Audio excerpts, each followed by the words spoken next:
This is my iPhone home screen layout.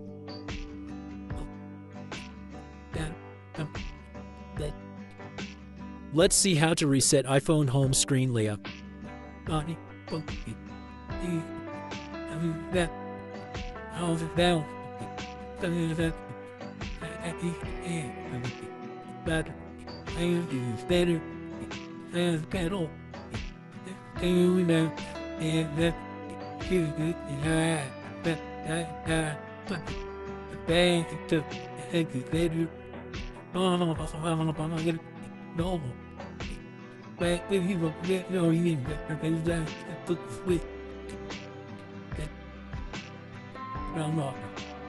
Now your iPhone home screen layout is reset.